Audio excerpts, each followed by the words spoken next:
Hello students, अपन पढ़ रहे थे कि मतलब अपने प्राणियों का कल्चर किस प्रकार से किया जाता है, प्राणियों का संवर्धन किस प्रकार से किया जाता है। ठीक है, और अपना जो वो चैप्टर था वो कंप्लीट हो चुका था।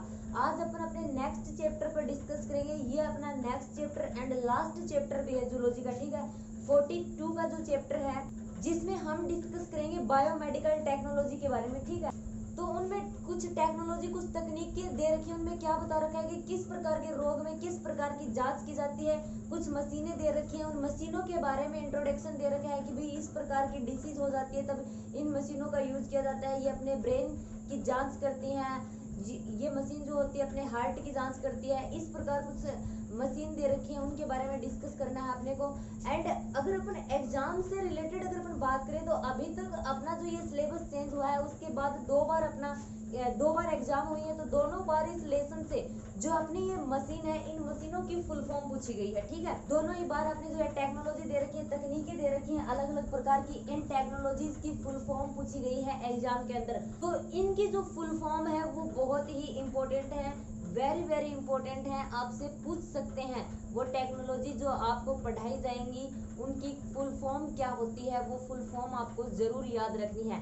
शायद अपने लेसन में 7 से 8 टेक्नोलॉजी हैं, उन टेक्नोलॉजी के नाम एंड क्या वर्क होता है, किस प्रकार की डिसीज में वो हेल्पफुल होती हैं, ये आपको पता होना चाहिए। एंड उनकी फुल फॉर्म तो बहुत ज्यादा ही इंपॉर्टेंट है। मैं एक बार फिर से रिपीट कर रही हूँ ये चीज। ठीक है, अब अपन इस लेसन के बारे में डिस्कस करते हैं।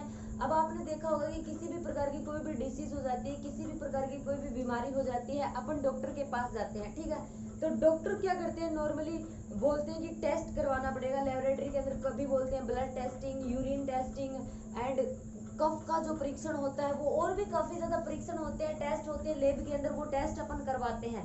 फिर उस टेस्ट के बेस पर जो रिपोर्ट आती है उस रिपोर्ट को देखकर वो क्या करते हैं, अपनी जो डिसीज है, अपनी जो बीमारी होती है उसका इलाज करते हैं।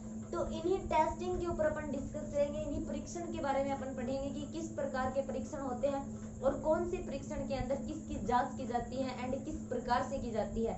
ठीक है, अब अगर अपन बात करें पहले के टाइम में क्या था, पहले के टाइम में जो अपने टेक्नोलॉजी जो थी इनका ज्यादा विस्तार नहीं हुआ था। तब क्या था कि ज्यादातर बीमारियां जो थी वो पकड़ में भी नहीं आती थी, पता भी नहीं चलता था कि किसको क्या बीमारी हो रखी है, कौन सी डिसीज हो रखी है, कौन से डिसऑर्डर से वो ग्रसित है वो व्यक्ति। बट जैसे जैसे साइंस ने अपनी प्रोग्रेस की है, जैसे जैसे साइंस में नई नई टेक्नोलॉजी, नए नए आविष्कारों का विकास हुआ है, तो मेडिकल का जो अपना एरिया है, ये चिकित्सा का जो अपना क्षेत्र है, इसमें बहुत ज्यादा प्रगति हुई है। मतलब हर सिचुएशन का, हर समस्या का थोड़ा सॉल्यूशन ढूंढने में थोड़ा टाइम तो लगता है, लेकिन टेक्नोलॉजी इतनी हाइपर, इतनी आगे हो चुकी है कि अपन उस चीज का, उस समस्या का, उस परेशानी का क्या कर लेते हैं, सॉल्यूशन निकाल ही लेते हैं। अपने पास आज मॉडर्न से मॉडर्न, आधुनिक से आधुनिक मशीनें अवेलेबल है हर चीज की। ठीक है, जिसकी वजह से अपन मिनटों में, सेकंडों में किसी भी चीज का पता लगा सकते हैं। ओके, तो अब सबसे पहले अपन डिस्कस करेंगे ब्लड टेस्टिंग के ऊपर। अब ब्लड जो है, रक्त जो है, उसकी टेस्टिंग क्यों की जाती है, क्योंकि ब्लड जो होता है वो अपने बॉडी का महत्वपूर्ण घटक होता है। ब्लड का कंपोजिशन जो है, उसका संगठन जो है, हम जूलॉजी के अंदर पढ़ के आए हैं, हर स्टूडेंट को पता होना चाहिए कि ब्लड का कंपोजिशन किस प्रकार का होता है, ब्लड के अंदर कौन कौन सी सेल्स पाई जाती हैं। ब्लड के अंदर मैंने आपको बताया था जिस टाइम ब्लड का कंपोजिशन अपन ने पढ़ा था, ब्लड के अंदर ब्लड वेसल्स, जो रक्त कणिकाएं होती हैं वो पाई जाती हैं। एंड इसके अलावा क्या पाया जाता है, प्लाज्मा पाया जाता है। ठीक है, इन्हीं ब्लड वेसल्स एंड प्लाज्मा का अलग अलग प्रकार से, अलग अलग प्रकार के डिसीज में इनकी काउंटिंग की जाती है। किसी डिसीज में कौन सी वेसल्स जो होती है वो बढ़ जाती हैं, किसी में उनकी कमी हो जाती है, उन्हीं के बेस पर अलग अलग प्रकार के क्या किए जाते हैं, परीक्षण किए जाते हैं। जो अपना ये ब्लड होता है, ये ब्लड क्या करता है, अपनी बॉडी के सभी पार्ट्स को, अपनी बॉडी के सभी ऑर्गन्स को, अपनी बॉडी के सभी टिश्यूज, अपनी बॉडी के जितने भी ऊतक होते हैं उनको भोजन उपलब्ध करवाता है। वो जो अपना ब्लड होता है ये परिवहन का कार्य करता है, गैसों का संचारण जो होता है परिवहन भी इसी के द्वारा होता है। तो अपना जो ये ब्लड टेस्टिंग जो है, ये ब्लड टेस्टिंग एक आम परीक्षण है। तो इसमें सबसे पहले जो अपन डिस्कस करेंगे वो करेंगे हीमोग्लोबिन की जांच ब्लड के अंदर। हीमोग्लोबिन क्या है ब्लड के अंदर, पता होना चाहिए आप लोगों को। हीमोग्लोबिन जो है वो एक श्वसन वर्णक होता है। एंड अपने हीमोग्लोबिन का मापन क्या कहलाता है, हीमोग्लोबिन का मापन हीमोग्लोबिनोमेट्री कहलाता है।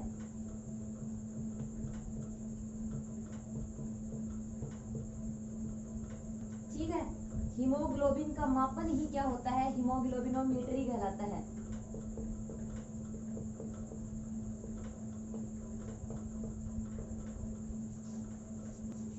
अपना जो हीमोग्लोबिन होता है, अभी अभी अपन ने डिस्कस किया था, हीमोग्लोबिन क्या होता है? हीमोग्लोबिन अपने ब्लड में पाया जाने वाला एक श्वसन वर्णक होता है। ठीक है, हीमोग्लोबिन क्या होता है?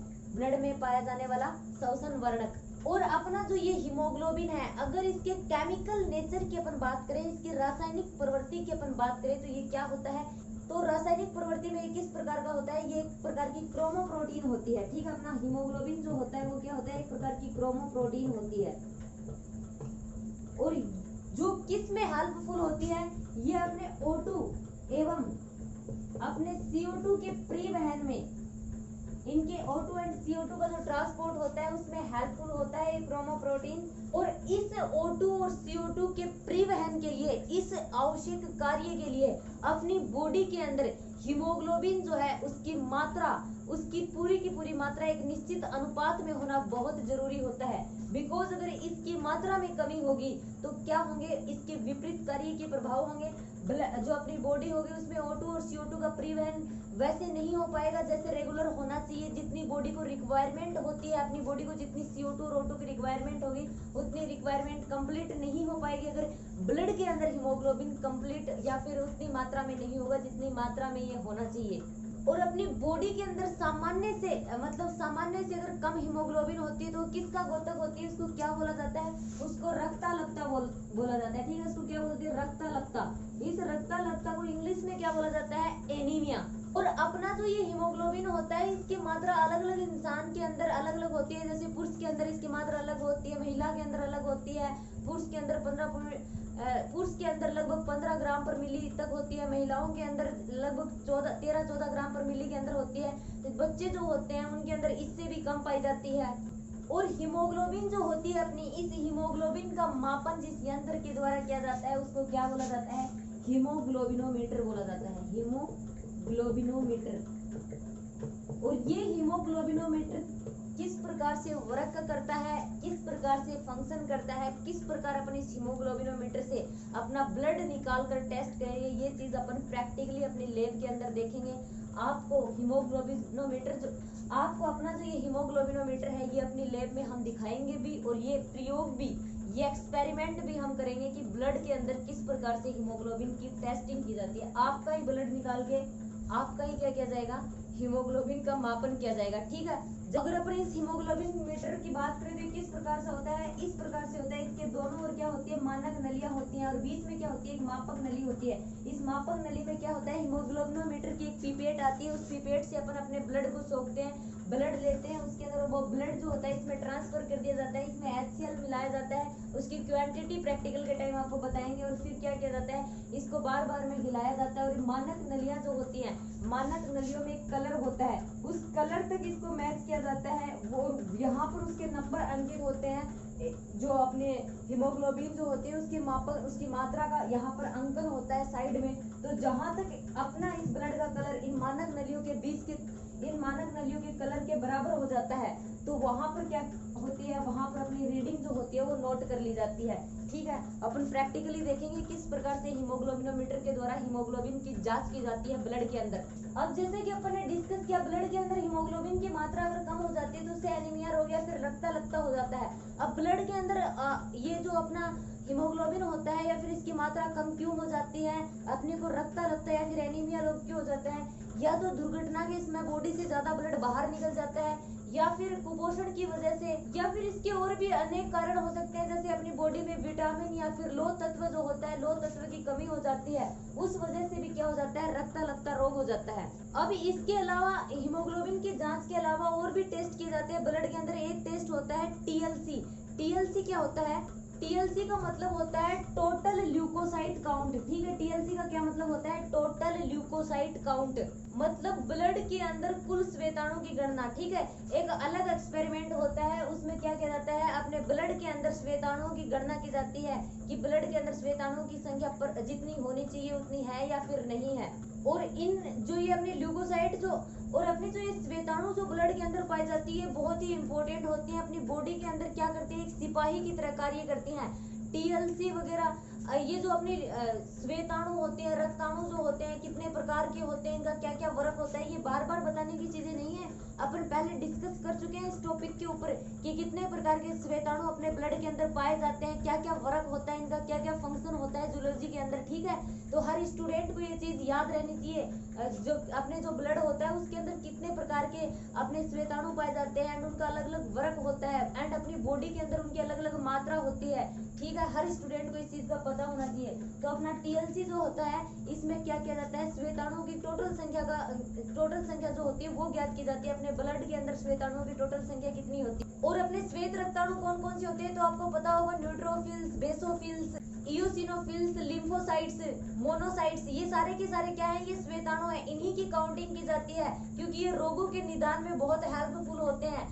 डिसीज जो होती है उनका डायग्नोसिस की प्रोसेस में क्या होता है, इनको काम में लिया जाता है। अगर अपन बात करें अपने ब्लड के अंदर, एक स्वस्थ मनुष्य के अंदर इनकी संख्या कितनी होनी चाहिए, 5000 से 10,000 घन प्रति मिमी। अगर ब्लड में इनकी संख्या इस मात्रा से ज्यादा होती है, बहुत ज्यादा होती है, तो इसको इस प्रोसेस को क्या बोला जाता है, ल्यूकोसाइटोसिस बोला जाता है। और अगर इसकी संख्या इसकी संख्या अगर सामान्य संख्या से कम होती है तो उसको क्या बोला जाता है, उसको ल्यूकोपीनिया बोला जाता है, या फिर उसको श्वेताणु अलगता भी बोलते हैं।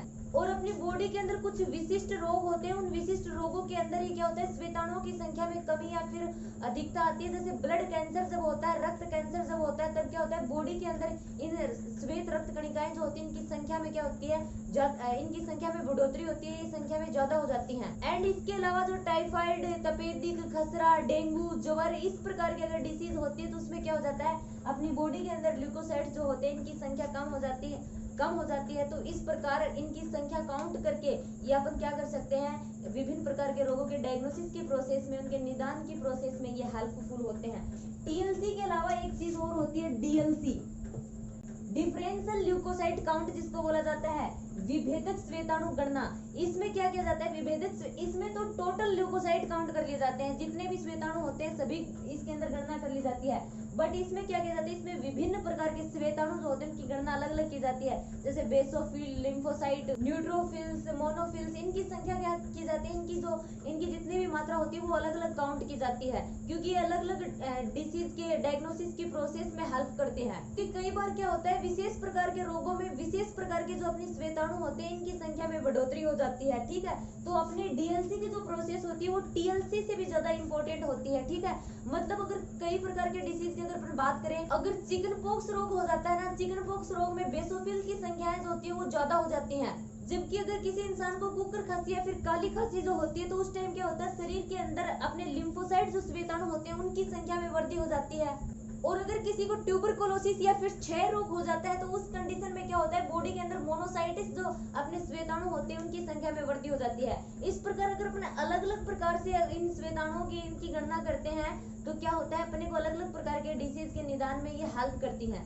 तो स्टूडेंट्स आज अपन यहीं तक डिस्कस करेंगे। नेक्स्ट जो वीडियो होगा उसमें अपन ईएसआर के बारे में पढ़ेंगे कि ईएसआर क्या होता है, उसमें किस प्रकार से क्या टेस्टिंग होती है।